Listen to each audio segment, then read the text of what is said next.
Que implica a Seguros Sucre, empresa que durante el correísmo aseguró el 90% al sector público y un 10% al sector privado. Ahora se ha dispuesto a la liquidación, hay ya 4 sentenciados y otros en proceso de investigación. La Contraloría tiene un informe en sus manos. Vamos a ampliar este tema junto al asambleísta Luis Almeida, a quien le doy la bienvenida a este espacio. Buenos días, gracias por estar con nosotros. Un gran abrazo. Sí, una empresa que en lugar de beneficiarnos a los ecuatorianos, la he perjudicado en alrededor de 157 millones en 12 años. ¿Qué significa eso? Que por no estar reaseguradas las instalaciones o porque de una u otra manera hicieron trampa allí, pese a que tenían todos los contratos del gobierno dirigidos hacia ellos, en contra de todas las empresas privadas que de una u otra manera tienen obligación de estar reaseguradas, ahora el pueblo ecuatoriano, y esa es mi preocupación, tendrá que pagar 157 millones que no los ha cubierto. ¿Y ese es el monto seguro? Porque hay quienes dicen que pudiera ser aún mayor. No, solamente yo estoy hablando en la plata que hay que indemnizar por reaseguros. Yo tengo aquí la cifra exacta: 157 millones total, pasivo por indemnizar 785.000 dólares. Es gravísima esta situación. Debió esta empresa haber ganado muchísimo dinero porque todo estaba dirigido en principio por don Alexis Mera, después por doña Joana Pesante, un gran interlocutor ahí que aparece, que es don Diego Sánchez, que no se sabe exactamente qué funciones tenía, pero no era ni gerente ni presidente, pero este es el gran dueño de esa empresa. Entonces, lo que ha pasado es que aprovecharon de esta empresa estatal con semejante apoyo para adueñarse, no lograr los reaseguros y perjudicar al Ecuador. De eso nos quedamos muy feamente no indemnizados a la gente del terremoto en Manabí. No está segura las Fuerzas Armadas. Petroecuador acaban de ratificarle una contratación que la gana una empresa privada en libre competencia. Sin embargo, lo ordenaron a que cumpla con eso, y eso es incorrecto. Bueno, es que hubo una serie de coimas para poder mantener contratos. Ahora se conoce que no hubo emisión de pólizas, sino pólizas falsas, no hubo esta emisión de reaseguros. Todo esto ha salido con esta trama de una investigación que inició en Estados Unidos, que deja ya 4 sentenciados en Estados Unidos, pero después de eso es cuando comienza la investigación acá en el país y que todavía está en curso, ¿no? Y usted ha dicho 157 millones de dólares que nos tocará pagar a nosotros los ecuatorianos. ¿Por qué? ¿Duda de que se pueda recuperar el dinero robado? No tienen la plata se ha perdido, la plata no está. No sé cómo la sacaron, habrán sacado con facturas falsas. El reaseguro no existe, por eso cuando en algún momento alguna institución estatal reclamó que le paguen su indemnización, en el caso concreto de Petroecuador, 32 millones de dólares, no le han pagado. Y le vuelven a dar otro contrato en las mismas condiciones de una empresa que ya estaba, como se dice, boletinada o que no estaba autorizada para funcionar. Lo grave no solamente es lo que tiene que indemnizar, cuánto más el Estado quedará en deuda allí, porque bien ha hecho el presidente de la República, Guillermo Lasso, en desaparecer esto, que en definitiva era una cueva de robo o de perjuicio o de dueños que no eran ni funcionarios ni nada, sino interlocutores que de la noche a la mañana serían como nuevos ricos. Esa es una preocupación muy grande, ¿no? Esta es una cuestión que le he traído a colación porque tiene mucha relación con el Contralor. Había un informe de Contraloría desde el 2018, pero no pasó nada, sino que más bien, como digo, es hasta que Estados Unidos comenzó con esta investigación cuando el Ecuador reacciona. Sí, reaccionan porque Estados Unidos ya ha sentenciado allá, y bueno, ya cómo nos quedamos aquí, ¿no? Allá nos descubrieron que aquí no, qué es lo que pasa aquí, y el propio señor Sánchez llama y le escribe al señor Celi para decirle tal y tal cosa hay que solucionar. O sea, esto aquí no pasó nada, como no pasó nada cuando el exministro José Serrano por 330 millones de dólares intervino y la Contraloría no investigó nada. Compraron ahí 5.000 vehículos, ni sé cuántos caballos, un poco algunos perros que no llegaron, algunas cosas así. Pero ¿por qué? El poder político era tanto que le dijeron esto no haga. Y el Contralor, que tenía que hacer su trabajo, pase lo que pase, no lo cumplió. Esa es la consecuencia del juicio político que la semana pasada Lucho Almeida, quien os habla, puso orden en términos de que se inicie ese juicio inmediatamente contra Celi y ya tiene que arrancar inmediatamente, ¿no? Por eso decidió, usted mocionó que se posponga, no decidió, mocionó que se posponga el juicio contra René Ortiz, exministro de Energía y Recursos No Renovables, para agilitar el proceso de juicio contra el contralor Pablo Celi. Sí, porque el 90% de los ecuatorianos quería eso primero. Y yo creo que tenemos que escuchar al pueblo, porque nosotros nos debemos al pueblo.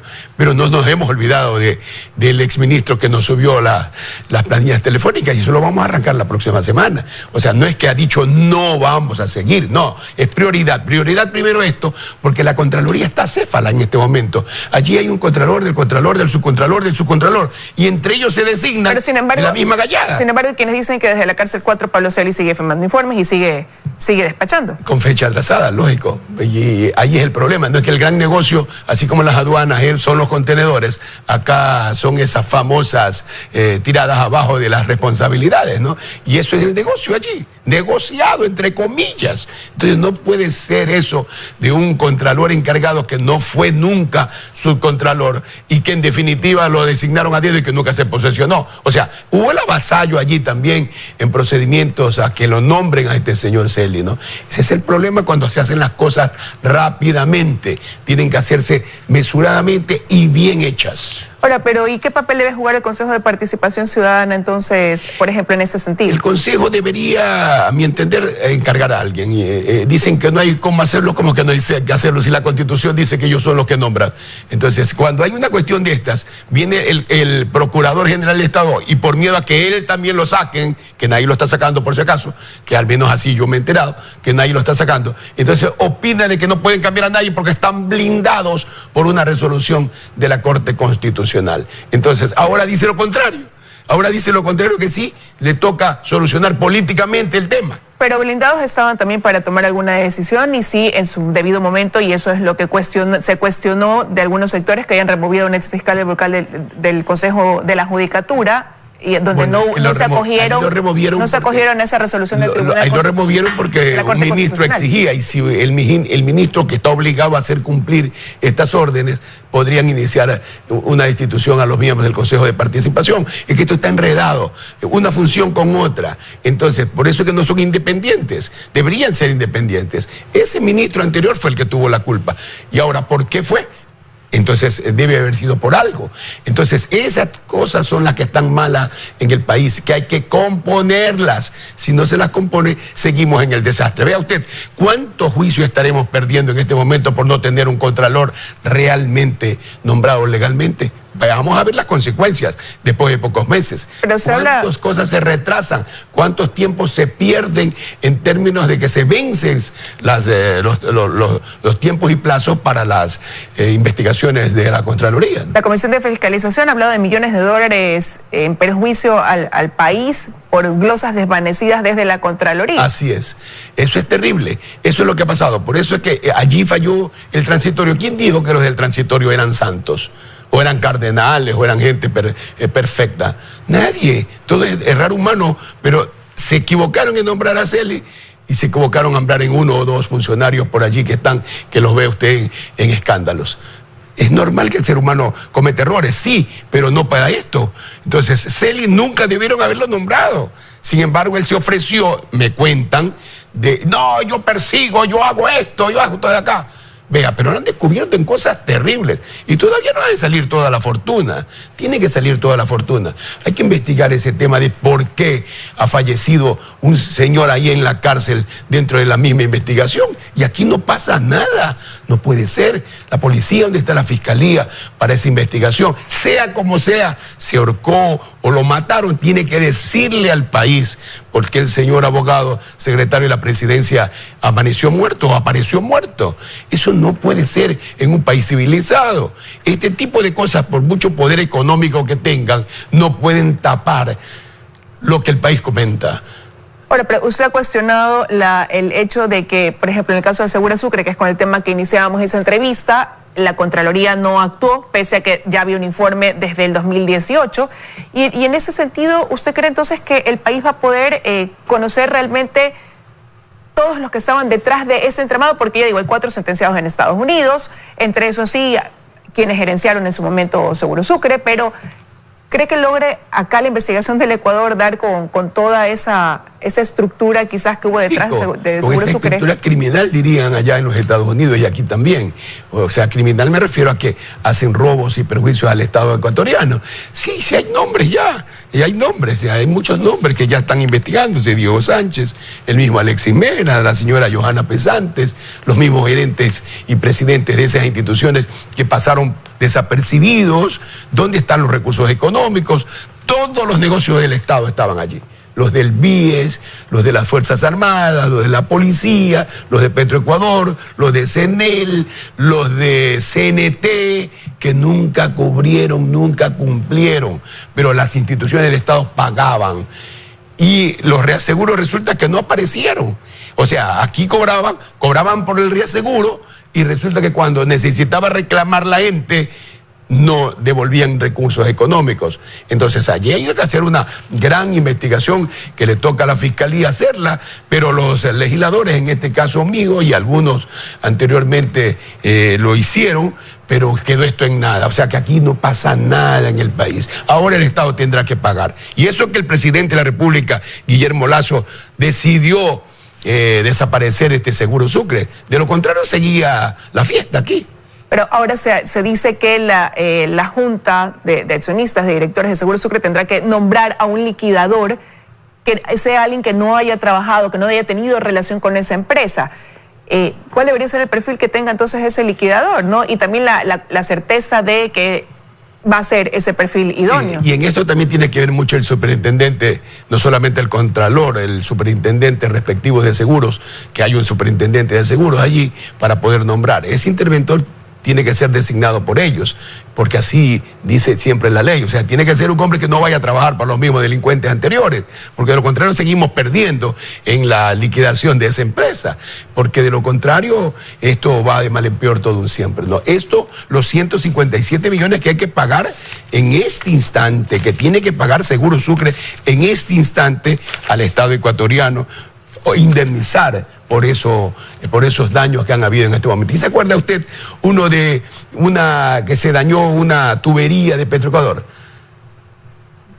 No pagó nunca. Eso era por 32 millones de dólares y creo que la cifra era mucho más. Todo eso hay que investigar. Si el Estado asegura, es para que le respondan. Si no le responden, entonces ¿para qué poner seguro? ¿Y por qué reasegurar también? Pero y la pregunta es, ¿cuánto tiempo puede pasar, no? Realmente para que se logre establecer las sanciones respectivas, tratar de recuperar ese dinero y que no tenga que ponerlo el ecuatoriano, que asumir un perjuicio que no le corresponde. ¿Cuánto tiempo pudiera pasar? Bueno, depende de la fiscal general, ¿no? La fiscal general es la encargada de la investigación. Esto lo tiene ella en gran parte. Hay que volverle a insistir, le voy a insistir mediante un escrito para que justamente ella conozca del tema, porque de lo contrario aquí roba y roba que nada pasa nada. Entonces, y mientras tanto el pueblo tiene que pagar planillas de luz eléctrica más altas, más impuestos, cuando lo correcto es bajar los impuestos. Mire usted que nuestros hermanos campesinos, agricultores, ahora le están cobrando una tasa de seguros mucho más alta en este instante. Entonces el gobierno también tiene que ver eso, porque a ellos tenemos que dirigir la mirada ahora. El hombre del campo que nos salvó en esta pandemia y que estuvo los productos allí, que exportamos cacao, café,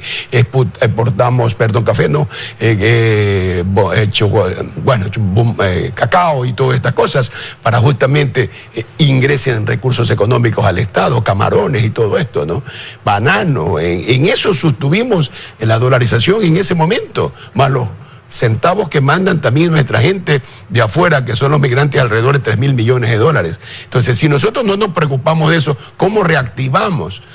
¿Cómo reactivamos? Tenemos que reactivar, de lo contrario el país va a andar de mal en peor. Bueno, hay algunos temas pendientes, hay que aprender también de estas lecciones, ¿no? Ahora se ha dado paso a la liquidación de esta empresa que estableció un monopolio durante años, pero habrá que ver de aquí en adelante cómo viene el camino también. Y lo importante es la competencia, no se trata solamente de darle a los particulares, sino que entre ellas compitan y cuáles son las mejores condiciones. Claro, siguiendo los parámetros establecidos, ¿no? Todo lo correcto, lo que dice la ley. Pero y ya quiero ir cerrando la entrevista, asambleísta, preguntándole, bueno, retomando los pendientes, ¿no? Para esta semana. ¿Van a acelerar entonces el juicio político contra el Contralor, tengo entendido? ¿Usted cree que haya un respaldo por parte de la Asamblea en ese sentido? Yo creo que debe ser unánime y la próxima semana, o máximo 2 semanas, yo presentaré el juicio por el tema de las planillas eléctricas contra el anterior ministro de Estado que nos subió los costos de la energía. El presidente actual ha ofrecido, pues, de una otra manera bajarlas. En campaña él y nosotros ofrecimos bajar el costo de la energía y sabemos que eso hay impuestos indirectos o robos indirectos que hay que de una u otra manera beneficiar a la gente. Cuando la gente se da cuenta que los estamos beneficiando y que lo que hemos ofrecido lo estamos cumpliendo, todo el mundo aplaude, que eso es lo correcto. Pues ese es un juicio que se retomará en las próximas semanas y que quiero también preguntarle qué pasa ya para ir cerrando con el juicio que también se esperaba el defensor del pueblo, el señor Carrión. Bueno, tengo entendido que hoy día va a haber una sesión del CAL en la que ya van a conocer 2 pedidos de juicios contra él. No estoy yo metido en eso, porque no puedo estar metido en todo. Y en todo caso hay mucha gente interviniendo allí. Esperemos a ver qué pasa. Y hay que descubrir muchas cosas. Por ejemplo, al momento del allanamiento, ¿cuántas peleas hubieron? Yo he visto en el proceso, que lo he estado leyendo, 2 peleas. Y allí aparecen $46,000, hasta los billetes nombrados en la casa, no del defensor, sino de la otra persona. $46,000 en billetes de a 100, registrados allí. ¿Por qué ese dinero? ¿Acaso hubo una pelea antes o no? Es la pregunta que yo me hago como penalista que soy. ¿O qué mismo? ¿Hubo intento de robo? ¿Hubo quizás un mal reparto entre los anteriores? ¿O qué mismo? ¿Es culpable o no es culpable este defensor del pueblo? Porque tampoco se trata de destruir a alguien por destruir, se trata de investigar certeramente. Y para eso es la justicia. ¿Por qué la señora fiscal general no ha iniciado un juicio por lavado de activos? Ahí hay un lavado de activos. ¿En casa de quién encontraron los dólares? ¿Sí se da cuenta? Entonces, ¿qué mismo pasó allí? Habrá que investigar, porque yo no creo que me voy a ir yo a una casa a hacer un incidente cuando veo a una pareja allí a hacer, no sé, yo no lo hago, pero ¿qué mismo pasó? ¿Qué mismo? ¿Por qué se volvió loco este señor defensor del pueblo? Eso tiene que saber el país, no es que la gente comenta. Nadie es tonto en el país para no comentar las cosas o para ver lo que sucede y resulta que no pasa nada en el Ecuador. Temas pendientes. Quiero agradecerle que haya estado esta mañana con nosotros, asambleísta Almeida, aquí en los Desayunos de 24 horas. Muchas gracias.